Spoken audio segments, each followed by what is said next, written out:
everyone, and welcome back to Rolling with Autism. Today we're going to talk about something that has hit very close to home this past few weeks, and that is autism and hormones. I have talked before about Addison. He is 14 years old. We have been in puberty for quite some time. We had what was called hormonal surges, where we'd have about a week long of extreme emotion, extreme anxiety, just extreme, period. Bring it to the present, and we are no longer having hormone surges. We're hormonal 24/7. The past few weeks have been a nightmare. We waited to talk to our doctor before we had the full moon come through, we had storms coming through, we had the hurricane surge come through, just so many different things that we waited on just to rule out that this wasn't the cause of the behavior. We were hitting, we were biting, we were punching, we were screaming from the time we got up to the time we went to bed. And most nights he wasn't sleeping very much either. It wasn't, even if he was sleeping, it wasn't restful sleep. So yeah, that was fun. So about 3 weeks in, we decided, hey, we'd go to the doctor. So we went to his psychiatrist who monitors his medication, and he was astonished at Addison's behavior. He's never seen him like this. And I was like, I haven't either, and I'm his mom.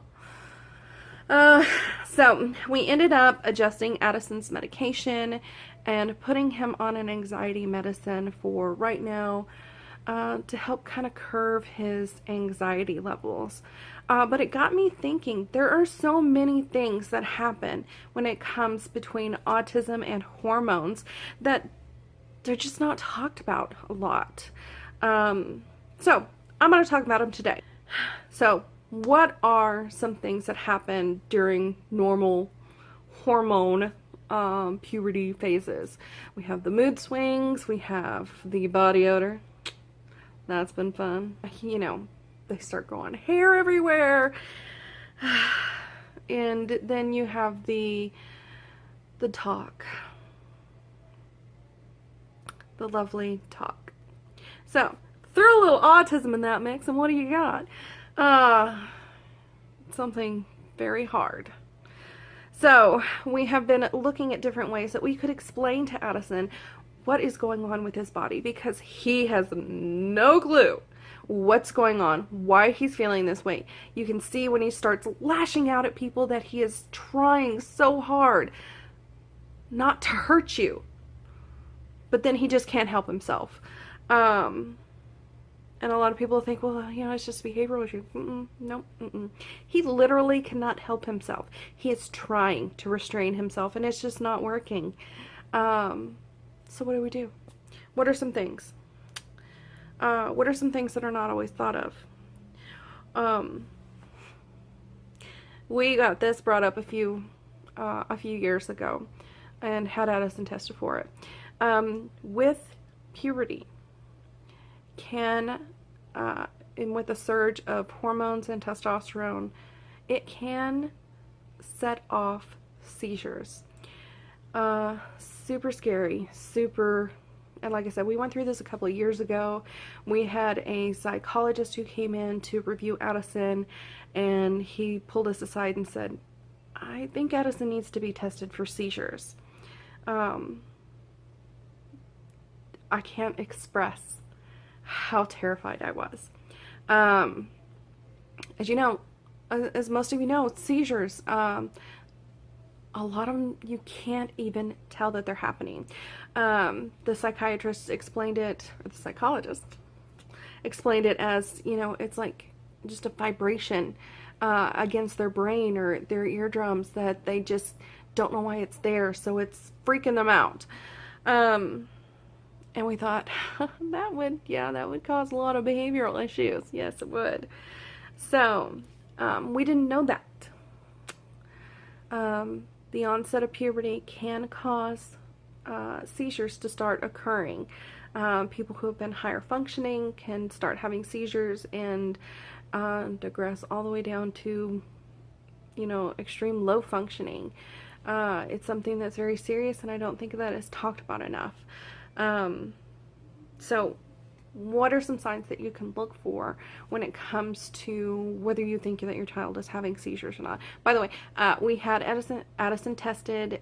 He had a full EKG. That was fun. And he didn't have seizures. Thank God. And I know there's a lot of people out there who do have seizures. My heart goes out to you, especially, my heart goes out to you and your family, and the parents continuously struggle and worry. It's the one thing that we have always been blessed with not having. And I know that it can be common with autism. But so what are some of the signs of seizures? Some of the signs are exhibiting extreme behavior and stress and anxiety and lashing out. That's one of the biggest ones. It's the drastic change in behavior. Another one is making little to no academic gains, especially if they were previously making the gains and they have stopped making the gains, or they have digressed. That's another sign. Something else is the loss of any type of behavioral or cognitive goals that they had originally met and have digressed to. We're starting to think that we may have Addison retested. Again, we had him tested almost 2 years ago. And Addison lately has been digressing. So we may talk to his psychologist about doing another round of testing, something more invasive than what we did. We did a 20-minute testing. We're thinking we're going to have him knocked out and just tested all day long. Just so that we are 100% sure that he is, in fact, not having seizures. One of the number one things that comes with puberty and hormones is anxiety. Yeah. Addison has always been diagnosed with anxiety. He was diagnosed with that when he was 4. It was a diagnosis of anxiety NOS, which is not otherwise specified. Since then, we have been monitoring him for bipolar tendencies. With his with puberty has come manic type behavior, which again is why we keep such a tight watch on Addison and his behaviors, because these are things that we can try to help him with. And I have a psychology background. Mental health is so very important to me, and I don't think that it is talked about enough. That is why Addison has a psychiatrist that he goes to see on a regular basis. And sometimes it's just great to have that non-biased person to talk to if they're able to talk. There are just some things that people don't want to talk to their parents about. That's fine. But if your child comes to you and says, hey, I need help, but I can't talk to you, get them help. It's important. And I don't think it's just not expressed enough, especially in our country right now. It's just mental health is being so overlooked. So what are some things that we do to help calm Addison? Of course, as most of you know, he does have his pacifier. He is orally stimulated, and that helps him, the chewing helps him relieve stress. We have tried other items and have had no luck with them. So we're stuck with the pacifier for now, but I'm happy to say that Addison is choosing not to have his pacifier more and more. We're at about maybe 50% of the time that he has it, which before we were at 95%. And this has just all happened within the last week, or the last few weeks. So score 1 for puberty. Another thing that we like to do to help Addison calm down at night is we will do warm baths with eucalyptus salts. He really likes that. Warm blankets. We put our blankets I run the best hotel here. Warm blankets in the dryer. He has them in the dryer for 5 to 10 minutes. Then mommy throws them on him, tucks them in, and he is one happy camper. Another thing that Addison does like immensely is deep pressure. Loves massages on his hands and feet, especially his feet, because of course he does have a foot condition as well. But he likes his fingers being stretched out. Don't get it, but I like it too. Who doesn't like massages, period. Also, a lot of deep pressure on his head. You can't squeeze his head hard enough. And there's sometimes I'm just like, really, I'm gonna hurt you.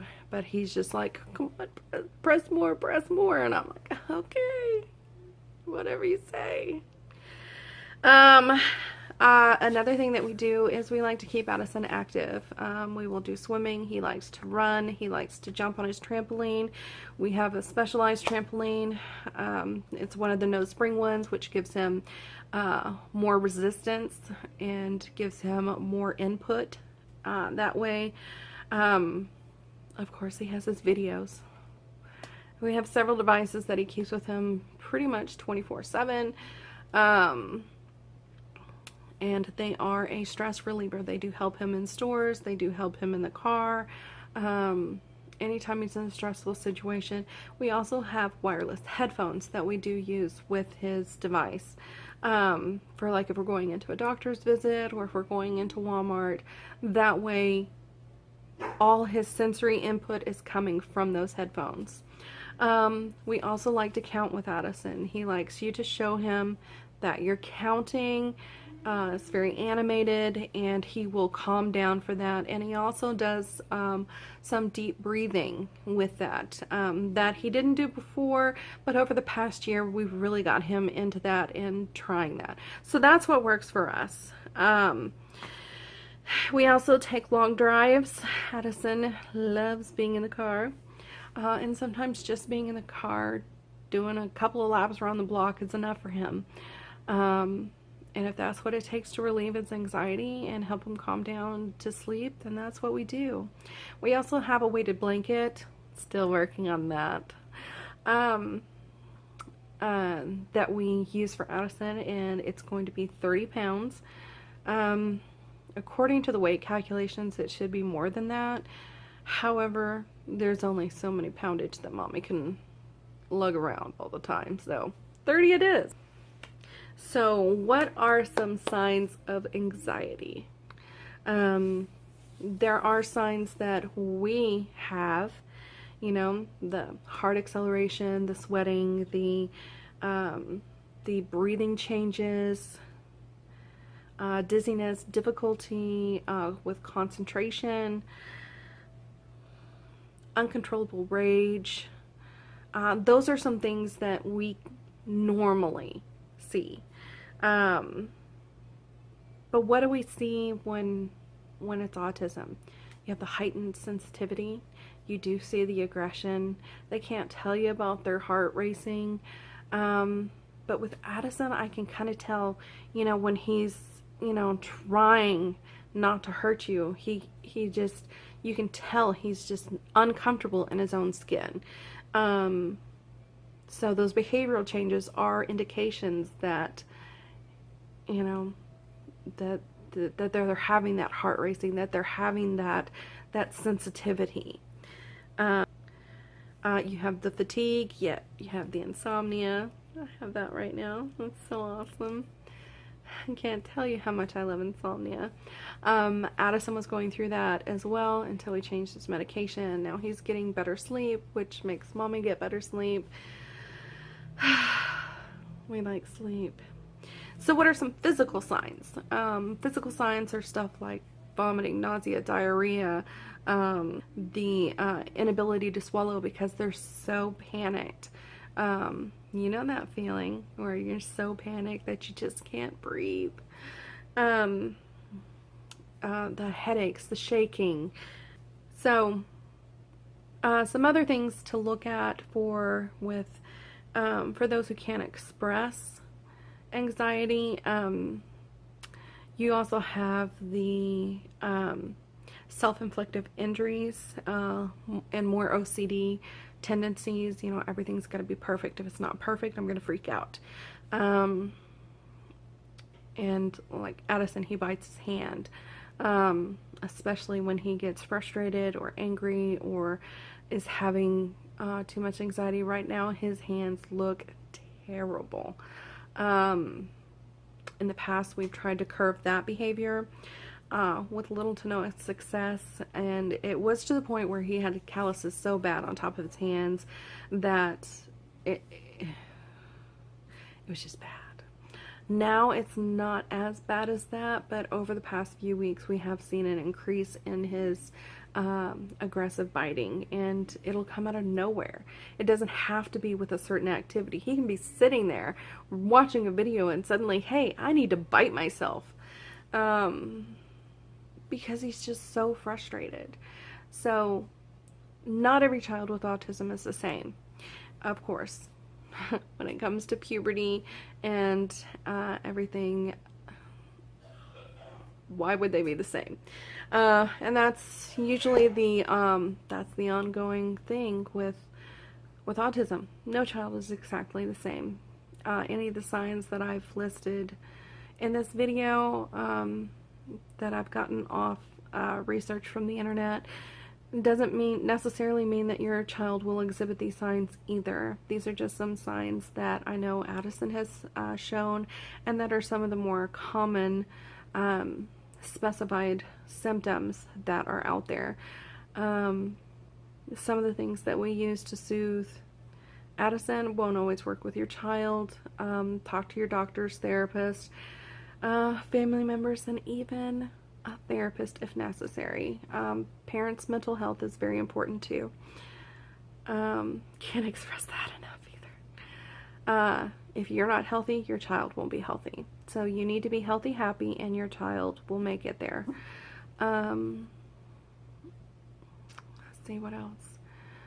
Now, when it comes to the body changes, the smells, and everything, and trying to explain what's going on to him, we have done social stories that explain the different changes in his body, and that seems to have really helped, you know, going, okay, hey, we have hair, so we have to shave, and how we're prepping Addison for shaving because he hates stuff on his face.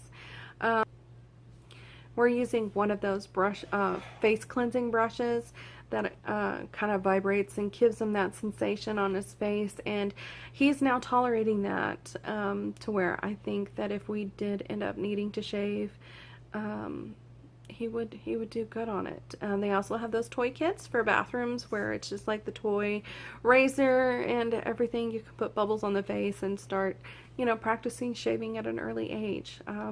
Those are some of the things that we did with him because we knew it was coming.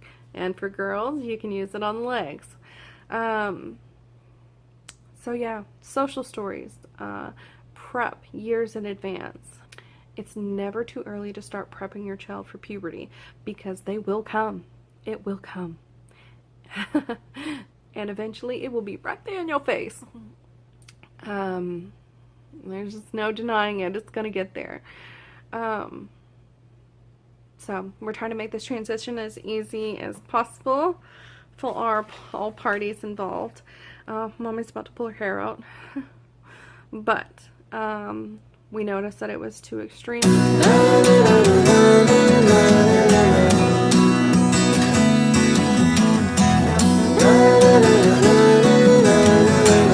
what we're going to